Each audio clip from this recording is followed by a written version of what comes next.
Olá, meu irmão, minha irmã. Eu saúdo a todos na paz de nosso Senhor Jesus Cristo. Que bom estar novamente com os irmãos, mais uma vez, para os estudos bíblicos semanal. Mais uma quinta-feira, onde nós nos propomos a estudar a Bíblia juntos. E nós estamos vendo uma série de estudos que estamos falando sobre o mundo espiritual. E hoje já estamos numa parte quinta.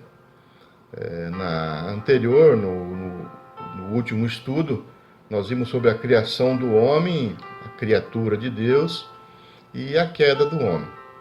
Então hoje, nessa quinta parte, nós veremos os sacrifícios a Deus, então a restauração do homem através de Jesus Cristo. Então, conceituo os irmãos a pegarem as suas Bíblias, caneta, lápis, papel, reúna sua família e vamos estudar junto a palavra de Deus. Então, meus irmãos, no estudo anterior, nós vimos que o homem, ele desobedece a Deus. O homem desobedece a Deus e comete o pecado.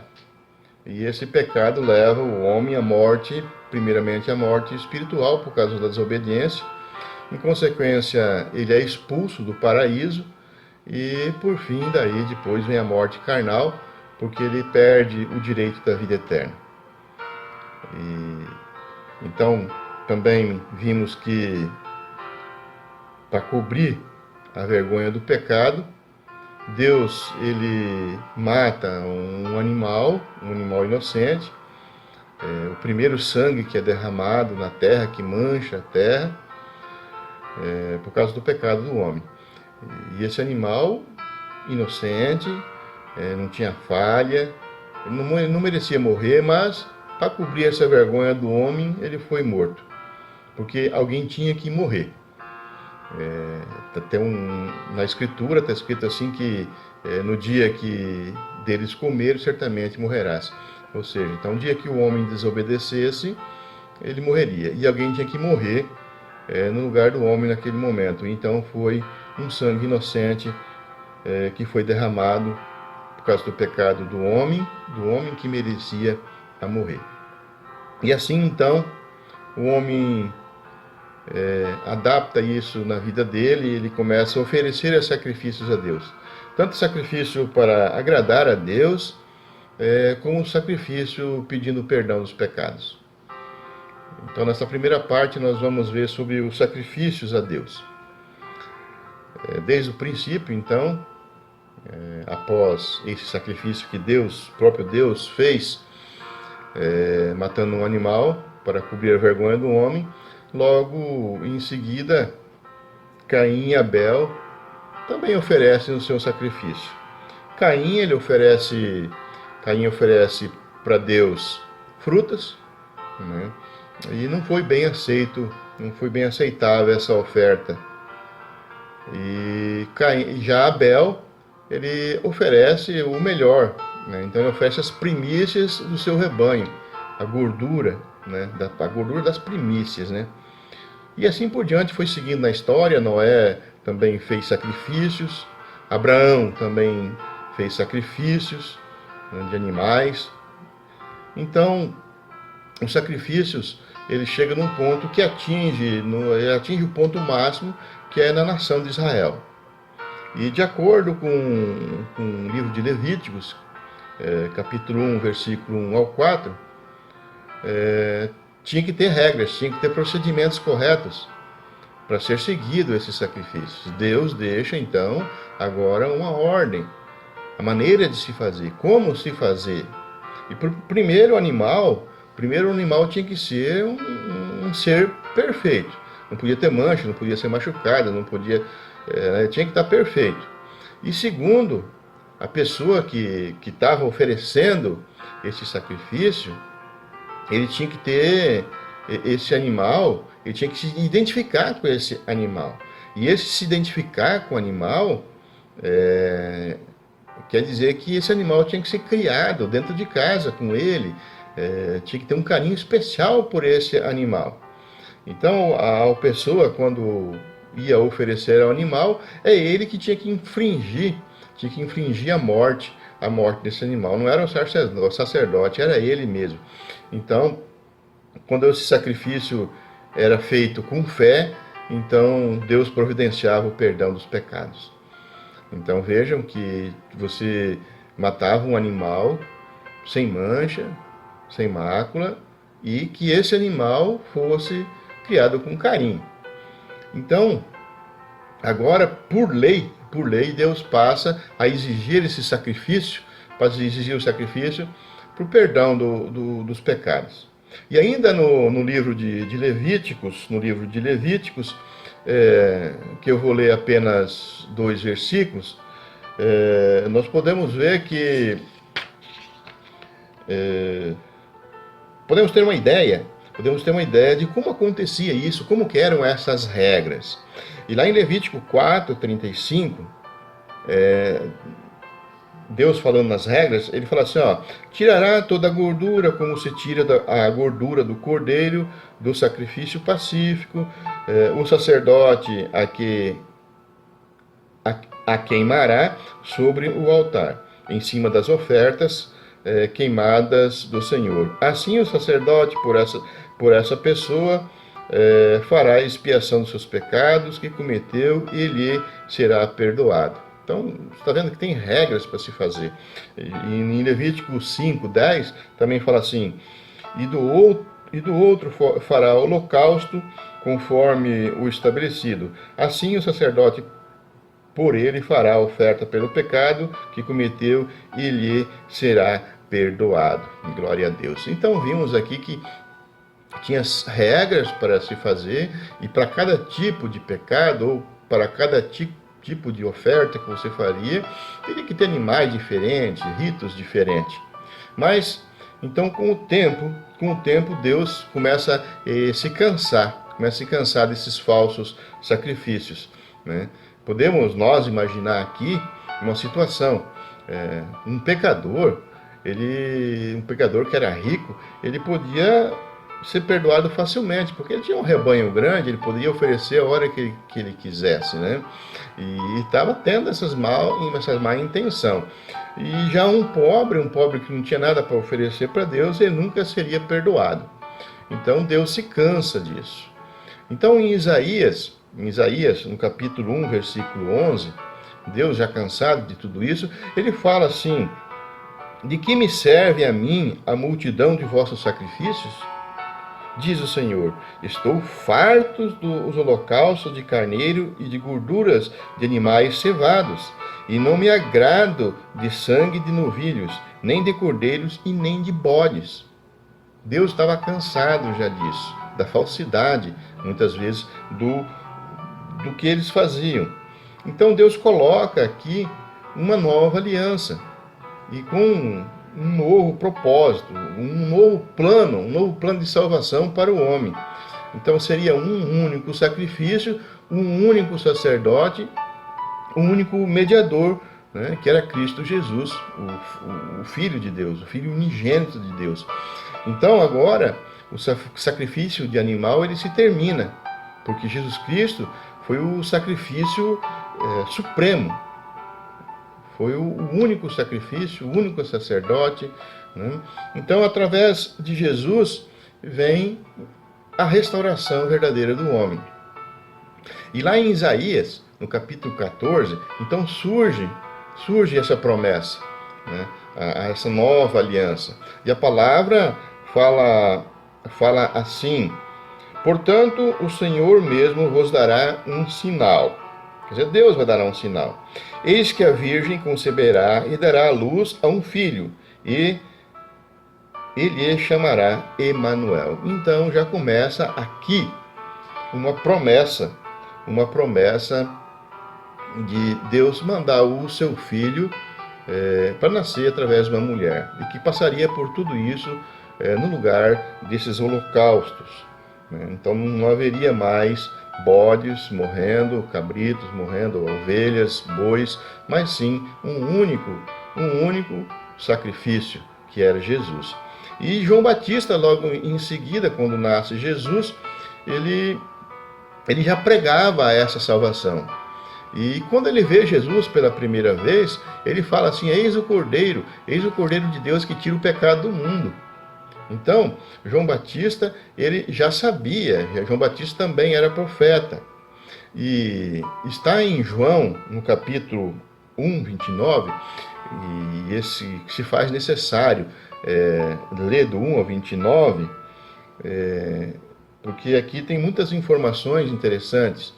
Então vamos ler João capítulo 1, do 1 ao 29, para podermos entender um pouco melhor.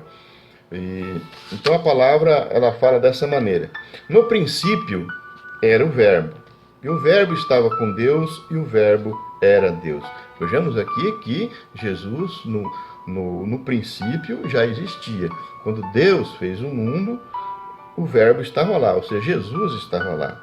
Então, ele estava no princípio com Deus, todas as coisas foram feitas por intermédio dele, e sem ele, nada do que foi feito se fez. Então, Jesus estava junto na hora que foi feito o mundo e fez tudo. Versículo 4 fala assim: a vida estava nele, a vida era a luz dos homens. A luz resplandece nas trevas, e as trevas não prevaleceram contra ele. Então, falando de Jesus aqui. Aí depois passa a falar um pouquinho de João. Houve um homem enviado por Deus, cujo nome era João. Versículo 8.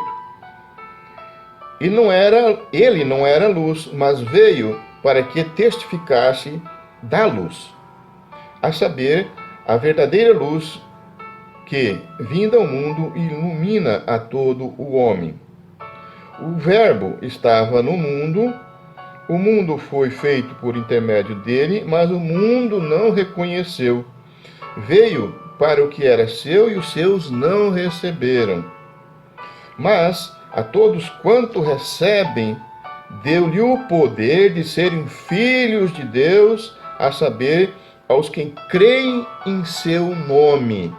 Então todos que creem agora no Filho de Deus, no Verbo, em Jesus, passam a ser filhos de Deus, aqueles que obedecem à palavra. E ele continua falando no 13: os quais não nasceram de sangue, nem da vontade da carne, nem da vontade do homem, mas de Deus. E o Verbo se fez carne e habitou entre nós, cheio de graça, de verdade, e vimos a sua glória, glória como do unigênito do Pai. Versículo 15. João testemunha a respeito dele e exclama: este é o que eu disse, o que vem depois de mim tem, contudo, a primazia, porquanto já existia antes de mim. Quer dizer, nasceu depois, mas ele já existia. Ele já existia desde o começo do mundo, Jesus, né? E no versículo 16 fala assim: porque todos nós temos recebido a sua plenitude e graça sobre graça. Porque a lei foi para intermédio de Moisés. A graça e a verdade vieram por meio de Jesus Cristo. Então, a lei de matar animais, de sacrificar animais, veio através de Moisés. Deus deu através de Moisés. Mas aqui vejamos que a graça vem pelo Filho de Deus, por Jesus. E lá no versículo 29, fala assim: no dia seguinte, viu João que vinha para ele e disse: eis o Cordeiro de Deus que tira o pecado do mundo. Glória a Deus. Então vimos aqui, João Batista declarando que Jesus era o Cordeiro de Deus que tira os pecados do mundo. E logo em frente, continuando em João, capítulo 6, versículo 14, diz que quando os homens que estavam ali viram os sinais que Jesus fazia, eles disseram assim: este é verdadeiramente o profeta que deveria vir ao mundo. Então o povo acreditou em todas as escrituras de Isaías, de Jeremias, de Daniel, sobre Jesus. Então viram e acreditaram no que estava acontecendo e aceitaram Jesus como o único suficiente Salvador. E também quando Paulo escreve aos Romanos, no capítulo 6, no versículo 14, fala assim: porque o pecado não terá domínio sobre vós, pois não estáis debaixo da lei, e sim da graça. Então agora o pecado não tem mais domínio sobre nós. Nós não matamos mais animais. A oferta agora é Jesus. Então nós não estamos mais debaixo da lei, nós estamos debaixo da graça de Jesus. E aqui então, nós podemos ver também lá em Isaías, no capítulo 1, 11, que Deus estava farto do holocausto. Nós lemos antes, né? Deus estava farto desses holocaustos, mas nós podemos ver que nem tudo estava perdido. Deus está farto de tudo isso, mas não estava tudo perdido. Deus é bondoso, é amoroso, né? Ele faz justiça. E na Bíblia, em Efésios, no capítulo 2, no versículo 1, a palavra fala que os homens estavam mortos em pecados, em ofensas, né? Porque ofendiam as coisas de Deus. E lá em Romanos, também no capítulo 6, versículo 23, fala que o salário do pecado, do pecador, é a morte, né? E o que significa a morte nesse caso? Significa separação. Separar o homem da presença de Deus. Colocar no inferno. E isso, então, começou lá atrás com a queda de Adão, quando Adão pecou. E continuou isso continuou ao longo da sua posteridade e foi continuando. Nós podemos ver lá em Isaías 59:2, que também fala assim: mas as vossas iniquidades fazem separação entre vós e o vosso Deus. E vossos pecados encobrem o seu rosto de vós, para que vos não ouça. Para que vós não ouça. Então, somos tirados da presença do Senhor quando nós pecamos. Mas Deus, na sua infinita bondade, na sua infinita misericórdia, agora Ele declara através de Jesus Cristo que nós podemos ser vivificados. Lá em Efésios, no capítulo 2, versículo 1, a palavra fala assim: Ele vos deu vida, estando vós mortos nos vossos delitos e pecados. Então, apesar de nós estarmos mortos nos nossos pecados, Jesus vem para nos vivificar. Ele vem para dar uma nova vida. Então, Deus, Ele agora nos vivifica. E isso é gratuito. É gratuito porque Deus pagou Jesus já pagou tudo isso por nós. E em Romanos, no capítulo 6, versículo 23, a palavra também fala assim: porque o salário do pecado é a morte, mas o dom gratuito de Deus é a vida eterna em Cristo Jesus, nosso Senhor. Glória a Deus. Então, Jesus Cristo, apesar de nós sermos pecadores, Jesus Cristo devolve essa vida para nós, gratuitamente. Então, meus amados irmãos, agora, através de Jesus Cristo, então esta graça está disponível para toda a raça humana. E quando Paulo escreve para Tito, no capítulo 2, no versículo 11, ele fala assim para Tito: portanto, a graça de Deus se manifestou salvadora a todos os homens. Então isso aí é gratuito para todos. Não é para um, para outro, é para todos. Mas todos que obedecem à palavra de Deus.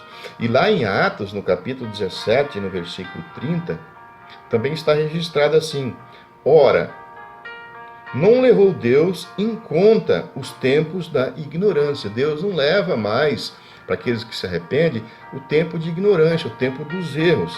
Ele fala assim: agora, porém, notifica aos homens que todos, em toda parte, se arrependam. Ele pede, então, se arrependam e eu esquecerei todos os pecados seus do passado. Então nós podemos ver claramente que o pecado ali é apagado. Então, o pecado, ele entrou no mundo através de um homem, chamado Adão, e assim também a salvação entra através de um homem chamado Cristo, Cristo Jesus, que é o Filho de Deus. E lá em Romanos, no capítulo 5, versículo 15, a palavra fala assim: porque se pela oferta de um só morreram muitos,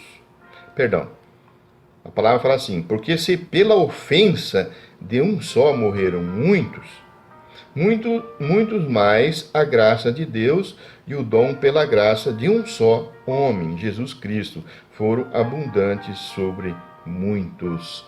Então, aqui podemos ver nitidamente o pecado, a ofensa contra Deus entrou através de Adão e também sai agora através de Jesus Cristo. Também em Romanos, capítulo 3, 25, a palavra fala que a morte de Jesus foi expiatória. Então Jesus não morreu em vão, ele morreu por todos. Foi uma morte expiatória para pagar os pecados. Então foi um sacrifício pelos nossos pecados. E a palavra fala assim: Deus propôs para propiciação pela fé de seu sangue. Então, através do sangue de Jesus, nós somos salvos, somos perdoados. Então, agora, a nossa única esperança, então, é o Senhor Jesus. O único que pode nos restaurar agora para Deus, para nós voltarmos a Deus, é Jesus. Nós estávamos perdidos, mas podemos ver agora que somos restaurados para Deus pelo nosso arrependimento e pela fé que temos em Jesus. Sem fé, sem arrependimento, não há conciliação. Lá em Romanos, capítulo 5, versículo 1, nós podemos ver que a palavra fala assim: justificados, pois, mediante a fé, temos paz com Deus por meio do nosso Senhor Jesus Cristo. Então, através de Jesus Cristo, nós temos paz com Deus. Temos que ter essa fé, então, em Jesus. Também em Atos, no capítulo 3, no versículo 19, a palavra fala assim: arrependei-vos, pois, e convertei-vos, para serem cancelados os vossos pecados. Então, a pessoa que verdadeiramente crê que Jesus é o único e suficiente Salvador, ele cumpre com o que Jesus estabelece. E quando alguém cumpre com as ordens que Jesus dá, que Jesus deixou, ele deixa de ser uma simples criatura para passar a ser filho de Deus, por causa da obediência. Eu espero os irmãos até o próximo estudo, até a próxima quinta-feira. Que Deus possa abençoar cada um que esteve até esse momento comigo aqui nos estudos e que Deus possa estar te iluminando, te dando um carinho especial. Amados irmãos, até a próxima então, e que Deus esteja no seu lar. Que a graça do nosso Senhor Jesus Cristo, o amor de Deus e a comunhão do Espírito Santo esteja convosco. Amém. Amém. Glória a Deus.